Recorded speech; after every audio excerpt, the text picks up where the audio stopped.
Albert Einstein.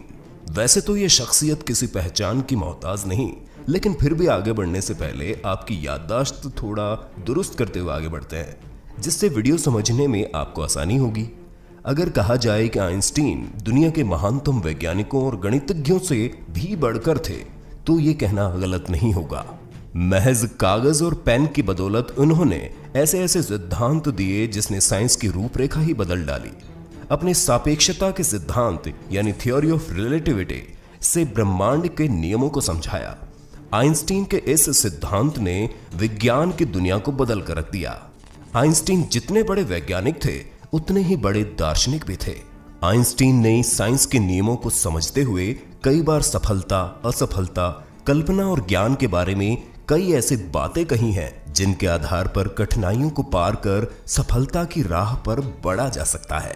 Einstein ने 50 से अधिक शोध पत्र और विज्ञान से अलग किताबें लिखी। 1921 में उन्हें नोबेल पुरस्कार भी मिला। 1999 में टाइम पत्रिका ने उन्हें शताब्दी पुरुष घोषित किया। आइंस्टीन ने 300 से अधिक वैज्ञानिक शोध पत्रों का प्रकाशन किया। आइंस्टीन की उपलब्धियों में आइंस्टीन शब्द को बुद्धिमान का पर्याय बना दिया। आप भी सोच रहे होंगे कि आखिर उनके दिमाग में ऐसा क्या भरा पड़ा था जो उन्होंने इतनी उपलब्धियां हासिल कर दुनिया के महानतम वैज्ञानिकों की श्रेणी में आ गए। आज हम उनके दिमाग के बारे में ही बात करेंगे, लेकिन उससे पहले आपको बता दें कि अल्बर्ट आइंस्टीन का जन्म 14 मार्च 1879 जर्मनी में एक यहूदी परिवार में हुआ। आइंस्टीन बहुत बड़ी उम्र तक बोलते भी नहीं थे। उनके माँ बाप उनके न बोलने से बहुत परेशान थे। 4 साल की उम्र में उन्होंने पहली बार बोलना सीखा, लेकिन तब भी बहुत साफ नहीं बोलते थे, आधा अधूरा बोलते और अक्सर चुप ही रहते थे। 4 साल की उम्र से उन्होंने बोलना शुरू किया, जिसका किस्सा बड़ा दिलचस्प है। बात खाने के समय की है। डाइनिंग टेबल पर डिनर के लिए वे अपनी माँ और पिता के साथ बैठे थे। अचानक उन्होंने बोला, सूप बहुत गर्म है। उनके माँ बाप ये सुनकर बहुत खुश हुए, लेकिन पहले उनकी इस साफ आवाज पर चौंक गए। उन्होंने उनसे पूछा कि अब तक वे बोलते क्यों नहीं थे। तो आइंस्टीन का जवाब था, अब तक तो सब कुछ सही था, तो मुझे बोलने की जरूरत ही नहीं पड़ी। आइंस्टीन को बेवकूफ बच्चों में गिना जाता था। खासकर आइंस्टीन के टीचर उन्हें बिल्कुल पसंद नहीं करते थे, क्योंकि वो गणित और विज्ञान के अलावा हर विषय में फेल हो जाया करते थे। आइंस्टीन मोजे नहीं पहनते थे, क्योंकि उनके मोजों में छेद हो जाया करते थे। एक और कारण भी था कि उनका मानना था कि अगर एक से यानी जूतों से काम हो रहा है तो 2 पहनने की क्या जरूरत है। कई फॉर्मल डिनर पार्टीज में वे ऐसे ही बिना मोजे पहने चले जाते थे।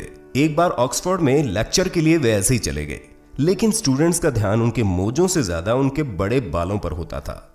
आइंस्टीन को बाल कटवाना बिल्कुल पसंद नहीं था, और उनके लंबे बाल देखकर कोई भी इसका अंदाजा लगा सकता है। इतने बड़े गणितज्ञ होकर भी वे खराब याददाश्त के इंसान माने जाते थे। नाम, तारीख और फोन नंबर उन्हें याद नहीं रहता था। इस बारे में चलिए आपको कुछ मजेदार किस्से सुनाता हूं। एक सहकर्मी द्वारा उनका फोन नंबर मांगे जाने पर वे जेब से डायरी निकालने लगे, और सहकर्मी ने उनको टोका कि आपको अपना फोन नंबर भी याद नहीं। तो उन्होंने कहा, ऐसी चीज को क्यों याद रखूं जो मुझे आसानी से मिनटों में डायरी में मिल सकती है। इसी प्रकार एक बार वो अपना पता तक भूल गए।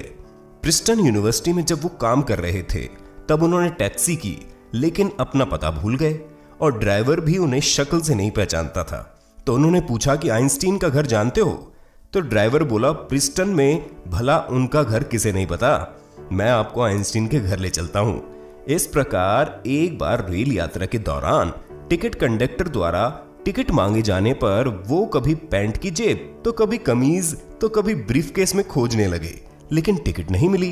तब कंडक्टर बोला, मैं जानता हूं सर आप कौन हैं, मुझे पूरा यकीन है आपने टिकट ली होगी, आप रहने दीजिए, परेशान मत होइए। और कंडक्टर आगे चला गया। लेकिन जब वो अपना चक्कर पूरा करने के बाद वापस जा रहा था, तो उसने देखा आइंस्टीन तब भी टिकट ही खोज रहे थे। वो दोबारा बोला, सर आप रहने दीजिए, आपको टिकट की जरूरत नहीं है, आपने जरूर ली होगी। इस पर आइंस्टीन बोले, वो तो ठीक है, लेकिन मुझे जाना किधर है, वो तो मैं भूल गया, इसलिए टिकट ढूंढ रहा हूं भाई। है ना मजेदार। 18 अप्रैल 1955 को प्रिंसटन मेडिकल सेंटर अमेरिका में अल्बर्ट आइंस्टीन ने अपनी आखिरी सांसें ली। उस वक्त वे 76 वर्ष के थे। उनकी मौत धमनी के फटने से इंटरनल ब्लीडिंग के कारण हुई। आइंस्टीन और ज्यादा जी सकते थे अगर उन्होंने डॉक्टर्स को सर्जरी करने की इजाजत दे दी होती तो, लेकिन उन्होंने कहा था मैं जब चाहूंगा तब जाऊंगा। जीवन को कृत्रिम रूप से लंबा करना बेस्वाद है। मैंने अपना काम कर लिया है, अब जाने का समय हो गया है, मैं इसे शान से करूंगा। उनके आखिरी शब्द कभी भी जाने नहीं जा सकते क्योंकि वो उनकी नेटिव लैंग्वेज जर्मनी में थे।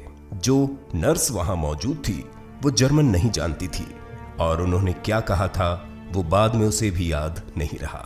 आइंस्टीन चाहते थे कि मरने के बाद उनका अंतिम संस्कार कर उनकी राख गुपचुप इधर उधर उड़ा दी जाए। वो कभी नहीं चाहते थे कि उनके शरीर या दिमाग की स्टडी की जाए। Pathologist doctor Thomas Stoltz Harvey को उनका शरीर एग्जामिन करने के लिए बुलाया गया। उसी दौरान हार्वे ने उनके परिवार की सहमति के बिना ही उनका दिमाग उनके सिर से अलग कर दिया और वहां से भाग गए। 20 सालों बाद आइंस्टीन के बेटे हैंस अल्बर्ट की अनुमति के बाद उन्होंने उस पर अध्ययन करना शुरू किया। सबसे पहले हार्वे ने आइंस्टीन के दिमाग का वजन किया जो कि 1230 ग्राम का था, जो कि आम लोगों जैसा ही था।